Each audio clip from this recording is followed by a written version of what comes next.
अच्छा जी, question number 1 में उसने बोला है A B C is a triangle, B के कोऑर्डिनेट्स 1 एंड -10 है, ए के कोऑर्डिनेट्स 4 एंड 14 है, वेयर एज सी ए जो है वो 11 एंड 8 है, 11 being X and 8 being Y. अब उसने हमें सी के कोऑर्डिनेट्स कैलकुलेट करने को बोला है, तो जो सी ए है वो इट्स इक्वल्स टू होता है ए माइनस सी, जो बाद वाला वेक्टर होता है वो पहले आता है माइनस सी। अब हमें सी चाहिए, तो C would be equals to A minus C. So A के कोऑर्डिनेट्स हमारे पास क्या थे, 4 and 14, let me write it like this and for your convenience. And जो हमारे पास सी ए के कोऑर्डिनेट्स है, फॉर एग्जांपल सॉरी मैंने रीअरेंज नहीं किया उसको, सो ए माइनस सी ए, ठीक है। सो ए इज 4 and 14 और सी ए इज -11 and 8। तो 4 माइनस -11 हमारे पास क्या आ जाएगा 15, एंड 14 -8 हमारे पास क्या आ जाएगा 6। तो सी के कोऑर्डिनेट्स क्या बन गए 15 एंड 6। अब उसने सी ए का मैग्नीट्यूड फाइंड करने को बोला। सी ए का मैग्नीट्यूड क्या होता है, एक्स का स्क्वायर प्लस वाई का स्क्वायर। सो 11 का स्क्वायर प्लस 8 का square, after using the calculator we'll get 13 minus 6। so हम लोग यहाँ पे पुट करते हैं 11 का स्क्वायर प्लस 8 का square, so we are going to get 185, उसका अंडर रूट लेंगे 13.6, हमारे पास आंसर आ जाएगा।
तो अब ये पॉइंट तो यहाँ पे ही रहेगा, इस वाले पॉइंट को देखो यहाँ से कितना जा रहा है 1 and 1, तो यहाँ से भी हम कितना करेंगे 1 टूवर्ड्स एक्स एंड 1 पॉजिटिव, तो ये यहाँ पे शिफ्ट हो जाएगा।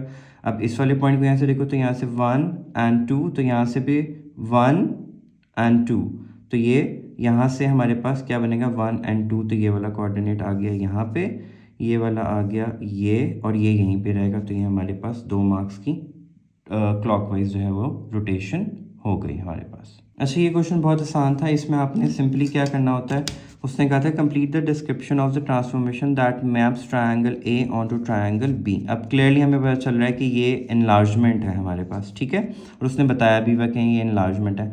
हमें डिस्क्राइब करना था उसको तमाम चीज़, तो हमें सेंटर पॉइंट फाइंड आउट करना है और हमें स्केल फैक्टर फाइंड आउट करना है। हम सब इनको ज्वाइन कर लेंगे, ठीक है। सो इसको इससे ज्वाइन कर दिया, ये आ गया हमारे पास। ये वाली साइड जो है वो हमारे पास कौन सी आ रही है, ये, तो ये हमारे पास ये वाली लाइन आ गई, और तीसरी साइड को हमने इससे ज्वाइन कर दिया तो हमारे पास ये आ गया। तो ये इंटरसेक्शन पॉइंट हमारे पास आ गया। तो इंटरसेक्शन पॉइंट आप देख सकते हैं, एक्स की वैल्यू क्या है 4 एंड वाई की वैल्यू क्या है हमारे पास 2।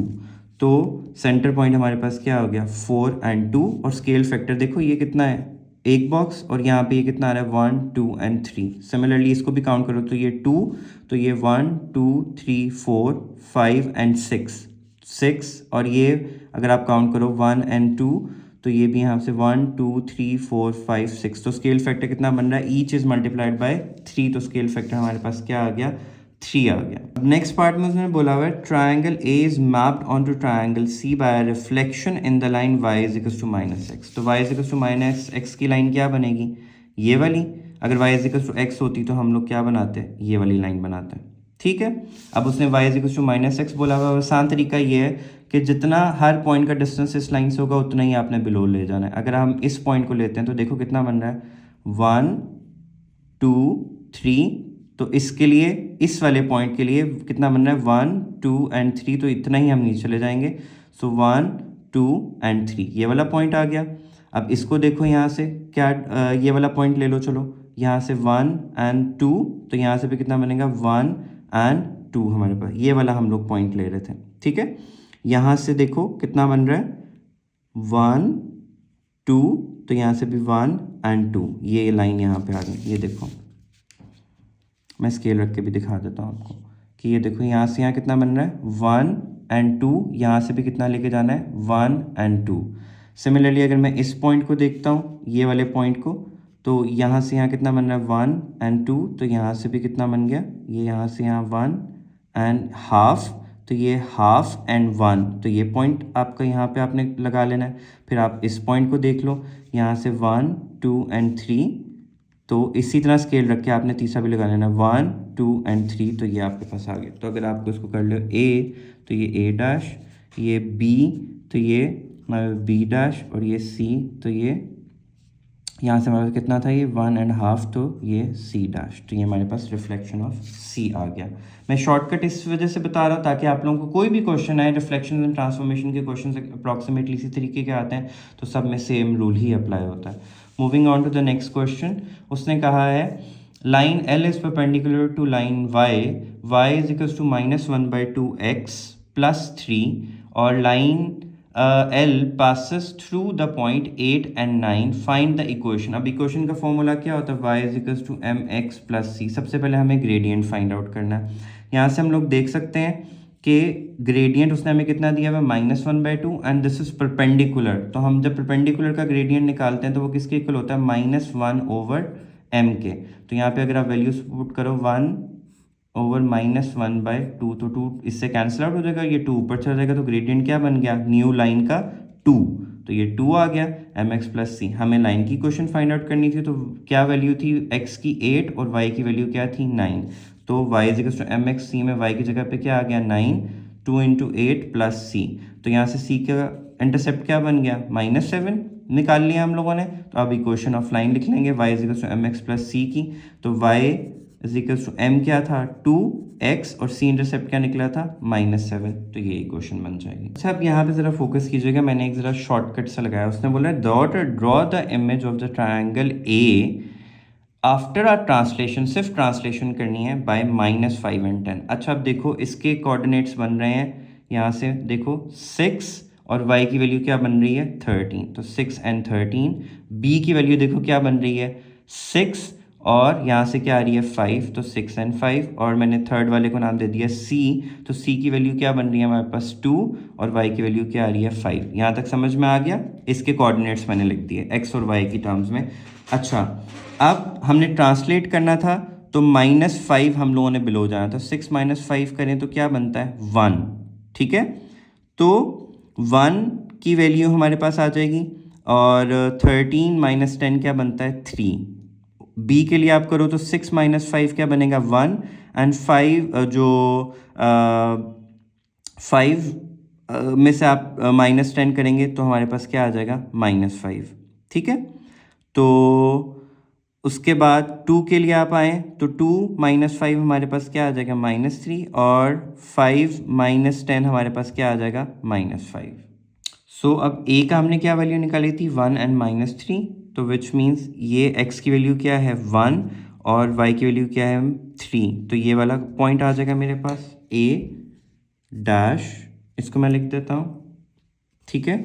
b के क्या वैल्यू बनी थी 1 एंड 5, तो ये मेरे पास 1 आ गया और -5 ये वैल्यू आ गई मेरे पास -5, तो ये b डैश हो गया।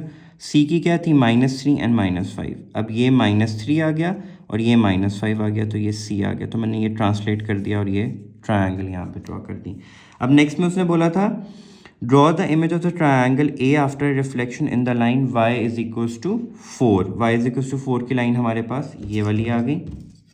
लेट मी शो यू, ये y इज इक्वल्स टू 4 की हमारे पास आ गई, ठीक है। अब हमने क्या करना था रिफ्लेक्शन करना था। अब इसके लिए जो इजी वे है वो यही कर लो कि अगर हम ये वाला कोऑर्डिनेट देते हैं, यहाँ से इसका एक डिस्टेंस है तो इसका यहाँ से एक डिस्टेंस हो गया, यहाँ से इसका एक डिस्टेंस, यहाँ से एक डिस्टेंस, तो ये BC आ गया। ए का देखो कितना बन रहा है यहाँ से 1 2 3 4 5 6 7 8 9, तो इतना ही यहाँ से कर लो 1 2 3 4 5 6 7 8 एंड 9, तो ये आपके पास आ गया। तो इन सारे को उसको ज्वाइन कर लो तो हमारे पास रिफ्लेक्शन आ जाएगी। अच्छा, अब इसको मैंने ना बेरिंग में हमने क्या पढ़ा हुआ था कि जो बाद वाला आता है उसके ऊपर 90 का एंगल बना, वो पूरा बना देते हैं यूँ इस तरह करके, ठीक है। अब उसने हमें बताया हुआ था कि यहाँ से यहाँ तक जो है उसकी बेरिंग कितनी है 103, और उसने कहा equilateral triangle which mean each angle would be of 60 degrees. अब हमने क्या किया कि यहाँ से यहाँ तक का पूरी वैल्यू क्या बन गई, यहाँ तक कितनी बन गई 163। अब देखो यहाँ से ये वाली वैल्यू, ये और ये मेरे पास कितना आ गया 163, और यहाँ से अगर मैं इसको ऐसे ले जाऊँ तो ऑल्टरनेट एंगल्स पे ये भी क्या बनेगा 163। अब हमने क्या बनाना था L to N which means N पे बेरिंग अटैच करनी थी। यहाँ से यहाँ ले आओ और यहाँ से ये वाली चीज़ आ गई। अब यहाँ से यहाँ कितना आ गया 180, और ये वाला एंगल हम ऑलरेडी डिस्कस कर चुके हैं कि क्या बन रहा है हमारे पास 163, तो 80 180 प्लस 163 कितना बन जाएगा 343। देख लो यहाँ से इस वाली डायग्राम को मैंने ये दोबारा से बना दिया, इसको ऐसे करके, ऐसे ऐसे और ऐसे, ठीक है। अब ये अगर एंगल ऐसे ऐसे और ऐसे, लेट मी ड्रॉ यूजिंग, अच्छा आप दोबारा देख लो, यहाँ से यहाँ ये और ये वाली ट्रायंगल मैंने ऐसे बना ली। अब यहाँ से यहाँ ये कितना बनना था 163, तो ये भी क्या बनेगा 163 हमारे पास। यहाँ से आपने बेरिंग ड्रॉ की तो ये 90 90 180 और 163 ऐड करोगे तो क्या बन जाएगा 343 की bearing of L from N पे। अब यहाँ पे उसने बेरिंग कैलकुलेट कर नेक्स्ट पार्ट में कैलकुलेट करने को बोला Q from P which means P के ऊपर हम लोगों ने वो बनाना है। अब सबसे पहले हम लोग ऑल्टरनेट एंगल्स उन सब कॉन्सेप्ट को देखते हुए देखते हैं। Z एंगल के हिसाब से ये वाला एंगल क्या बनेगा 39, ये वाला एंगल हम लोगों ने कैलकुलेट करना है। सबसे पहले हम इसको कैलकुलेट कर लेंगे, ये 51। अब ये देखो यहाँ से यहाँ क्या बन रहा है 90 का एंगल, ठीक है। सो 90 - 39 करेंगे तो ये एंगल कितना बनाएगा 51 का, विच मीन्स अगर ये 51 का है तो Z के अकॉर्डिंगली ये भी कितना बनेगा 51 का। अब हमने सिर्फ बेरिंग बना लेनी थी। यहाँ से यहाँ 90 प्लस 51 कितना बन गया 231।